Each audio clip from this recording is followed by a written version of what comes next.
নমস্কার বন্ধুরা, শিল্পী কুকিং হাউজে আপনাদের অনেক অনেক স্বাগত জানাই। চলে এসেছি প্রতিদিনের মতো আজকেও একটা রেসিপি নিয়ে। আজকে যে রেসিপিটা হবে, উনুন না জ্বালিয়ে রেসিপিটা বানাবো।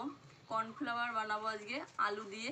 অনেক দাম দিয়ে তো আমরা বাজার থেকে কর্নফ্লাওয়ার কিনে নিয়ে আসি, আর বাজার থেকে কর্নফ্লাওয়ার কিনে নেওয়ার কোনো ঝামেলাই থাকবে না, বাড়িতেই বানিয়ে নিতে পারবেন আলু দিয়ে কর্নফ্লাওয়ার। তার জন্য প্রথমেই আমি আলু নিয়ে নিয়েছি অনেকগুলো, এখানে 1 কেজিরও বেশি আলু আছে। এই আলু দিয়েই আমি কর্নফ্লাওয়ারটা বানাবো। দেখতে থাকুন পুরো ভিডিওটা, আশা করি আপনাদের খুব ভালো লাগবে। আর এখনও যারা আমার চ্যানেলটিকে সাবস্ক্রাইব করেননি, প্লিজ তাদের কাছে অনুরোধ রইল চ্যানেলটিকে সাবস্ক্রাইব করে আমার পাশে থাকবেন।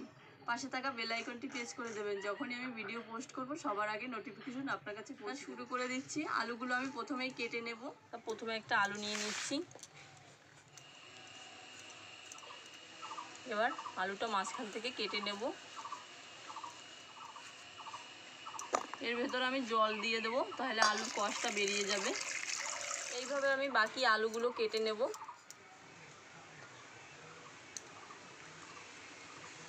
দেখুন এখানে 1 গামলা আলু কেটে নিয়েছি। আলুগুলো এবার ভালো করে ধুয়ে নেব। আলুগুলো ভালো করে কেটে নিয়েছি আর ভালো করে ধুয়েও নিয়েছি। এবার আমি একটা মিক্সির জার নিয়েছি, এতে আমি খুব সুন্দর করে একটা পেস্ট বানিয়ে নিয়ে আসব। এবার একটা পেস্ট বানিয়ে নেব। তা দেখুন খুব সুন্দর একটা পেস্ট বানিয়ে নিয়ে এসেছি, কতটা হয়েছে। এবার আমি ছেঁকে নেব।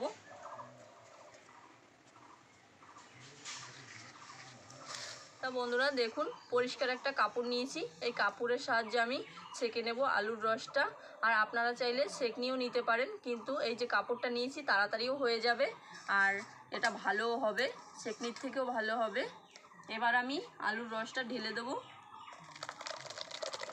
কর্নফ্লাওয়ারটার নিচে কিন্তু জমে গেছে, দেখেছেন?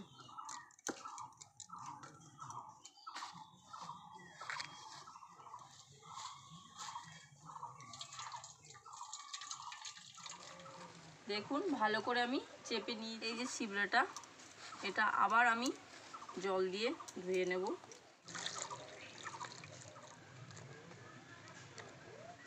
আমি একবার রসটা ছেঁকে নিয়েছি, এখানে রেখে দিয়েছি সাইডে। এবার আমি আবার জল দিয়ে দিয়েছি সেই ছিবড়াটার মধ্যে। এবার আবার ছেঁকে নেব,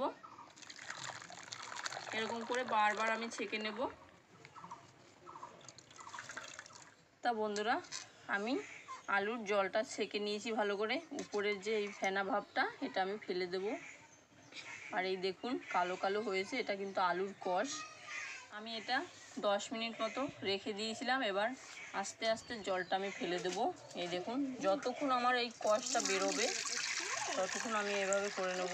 দেখুন নিচে কতটা কর্নফ্লাওয়ার পড়েছে, দেখাই যাচ্ছে। দেখুন কতটা কর্নফ্লাওয়ার। এর মধ্যে আবার জল দিয়ে দেবো আমি, যতক্ষণ পর্যন্ত পরিষ্কার জল না বেরোচ্ছে ততক্ষণ পর্যন্ত এরকম আমি করে নেব, বারবার জল ছেঁকে নেব। এবার আমি একটা থালা নিয়েছি, এই থালায় ঢেলে নেব।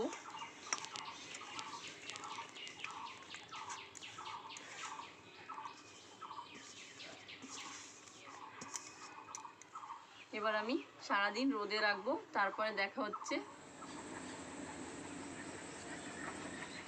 তো বন্ধুরা চলে এসেছি কর্নফ্লাওয়ার নিয়ে। এই দেখুন রোদে দিয়েছিলাম, শুকিয়ে গেছে, কত সুন্দর শুকিয়েছে, সারাটা দিন রোদে ছিল।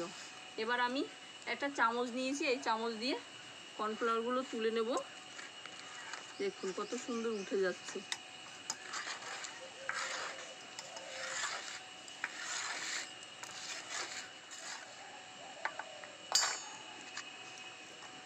এবার একটা মিক্সির জার নিয়েছি, এর মধ্যে আমি একটু গুঁড়িয়ে নিয়ে আসবো।